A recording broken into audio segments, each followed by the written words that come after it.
Hello. और आज के इस खास विश्लेषण में आपका बहुत बहुत स्वागत है।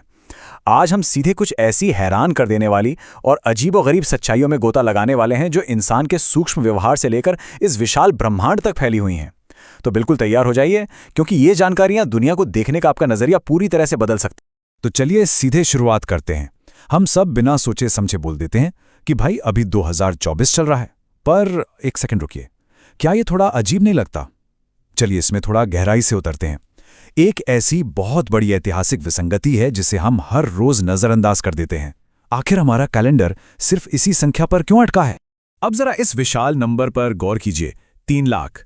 विज्ञान कहता है कि इंसान इस धरती पर पिछले लगभग 3 लाख सालों से घूम रहा है। इसका सीधा सा मतलब है कि हमने न जाने कितने लाख सूर्योदय और सूर्यास्त देखे हैं और जिए हैं। तो फिर हमारा कैलेंडर 3 लाख पर क्यों नहीं है, या 3,24,000 क्यों नहीं? हमारा इतना लंबा, इतना पुराना इतिहास आखिर कहाँ गायब हो गया? इसका जवाब वैसे बड़ा ही सीधा सा है। बात यह है कि ये जो मॉडर्न रिकॉर्ड कीपिंग है ना, जहां हमने चीजों को व्यवस्थित रूप से लिखना और संभालना शुरू किया, वो असल में बस करीब 2000 साल पहले ही शुरू हुई। उसके पहले का जो भी वक्त है वो एक गहरी धुंध की तरह है। उस समय ना कोई कैमरा था, ना इंटरनेट, और ना ही रिकॉर्ड मेंटेन करने का कोई सॉलिड सिस्टम। बस कुछ कहानियां थीं जो एक पीढ़ी से दूसरी पीढ़ी तक लोगों की बातों के जरिए आगे बढ़ती रहीं। और यही वजह है कि 3 लाख साल पुराने होने के बावजूद हमारा दर्ज किया गया इतिहास सिर्फ कुछ हजार सालों में सिमट कर रह गया। हमारे अस्तित्व का एक बहुत बड़ा हिस्सा बस ऐसे ही अनकहा और अलिखित छूट गया। तो यहां से हम बढ़ते हैं हमारे पहले अध्याय की तरफ, जो है समय और अस्तित्व। अब जरा एक ऐसी सुबह की कल्पना कीजिए जहां सूरज तो उगता है, सब बिल्कुल नॉर्मल लगता है, लेकिन धरती से सारी महिलाएं अचानक गायब हो जाती हैं। पूरा ग्रह सिर्फ पुरुषों से भरा है। शुरुआत में तो इमरजेंसी लगेगी और हर तरफ अफरा-तफरी मचेगी, लेकिन असली अस्तित्व का जो संकट है, जो रियल हॉरर है, वो दरअसल दशकों बाद शुरू होता है। 10 साल बाद आप देखेंगे तो नए बच्चे पैदा ना होने के कारण सारे स्कूल और खेल के मैदान बिल्कुल सुनसान हो जाएंगे। 100 साल बाद धरती पर सिर्फ और सिर्फ बुजुर्ग लोग बचेंगे। और 1000 साल की इस टाइमलाइन के अंत में क्या होगा? इंसान नाम की प्रजाति पूरी तरह खत्म हो चुकी होगी और जंगल वापस इन कंक्रीट के शहरों को निगलना शुरू कर देंगे। धरती फिर से एक जंगली ग्रह बन जाएगी। रोंगटे खड़े कर देने वाला ख्याल है ना? खैर, इन ख्यालों से बाहर आते हैं और चलते हैं अपने दूसरे अध्याय पर, मानव व्यवहार और मनोविज्ञान। मेडिकल साइंस में एक बड़ा ही अजीब टर्म है, नॉक्टर्नल एन्यूरेसिस।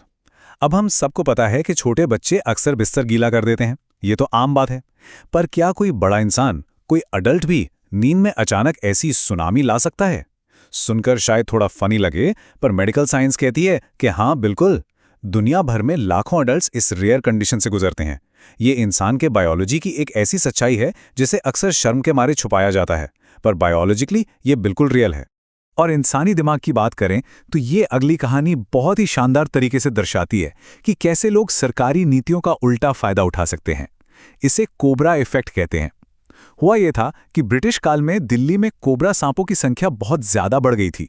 तो अंग्रेजों ने एक नियम निकाला, जो भी मरा हुआ कोबरा लाएगा उसे इनाम मिलेगा।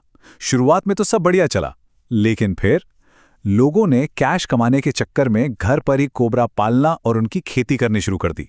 जब सरकार को इस चालाकी की भनक लगी तो उन्होंने इनाम तुरंत कैंसिल कर दिया। अब लोगों के पास उन सांपों का कोई काम तो था नहीं, तो उन्होंने अपने पाले हुए सारे कोबरा सड़कों पर छोड़ दिए। नतीजा, सांपों की समस्या पहले से भी कहीं ज्यादा भयानक हो गई।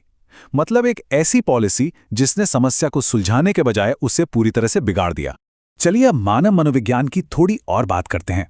आज के इस डिजिटल युग में इंटरनेट पर हमारे हजारों फॉलोअर्स और दोस्त होते हैं। हमें लगता है कि वाह, हमारा नेटवर्क कितना बड़ा है।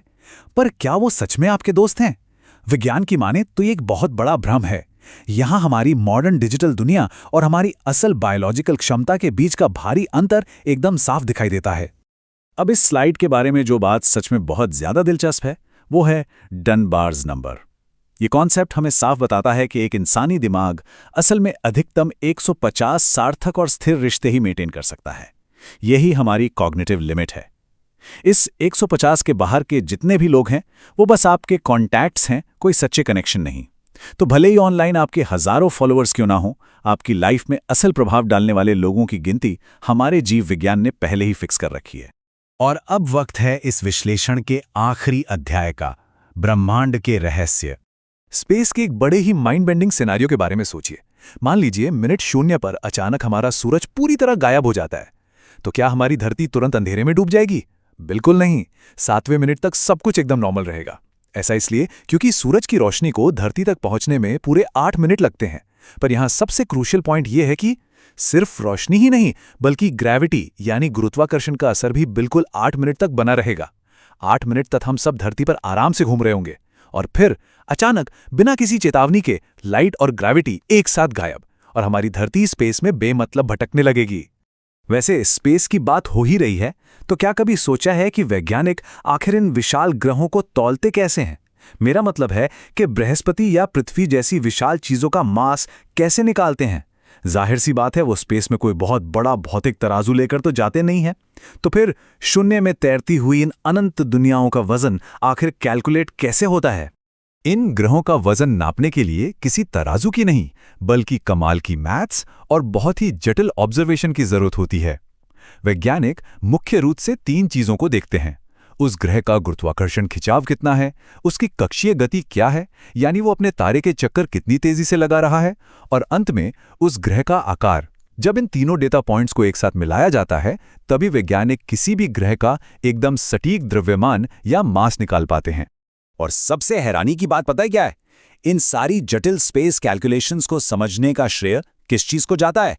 उस एक मशहूर सेब को जो 400 साल पहले एक पेड़ से गिरा था। आइजैक न्यूटन की गुरुत्वाकर्षण की उस एक सिंपल सी खोज ने हमें पूरे ब्रह्मांड को समझने की चाबी दे दी। जरा सोचिए, एक पेड़ से गिरता हुआ छोटा सा सेब और अंतरिक्ष में तैरते हुए विशाल ग्रह, दोनों एक ही भौतिक नियम से बंधे हुए हैं।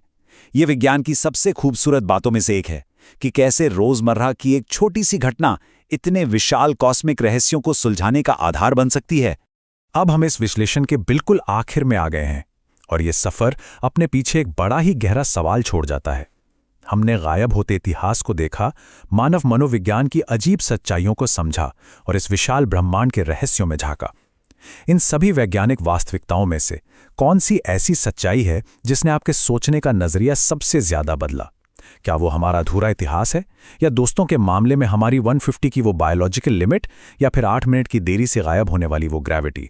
इसे लेकर विचार जरूर कीजिएगा, क्योंकि ये सच में दिमाग घुमा देने वाली बातें हैं। आज के इस विश्लेषण से जुड़ने के लिए आपका बहुत बहुत धन्यवाद।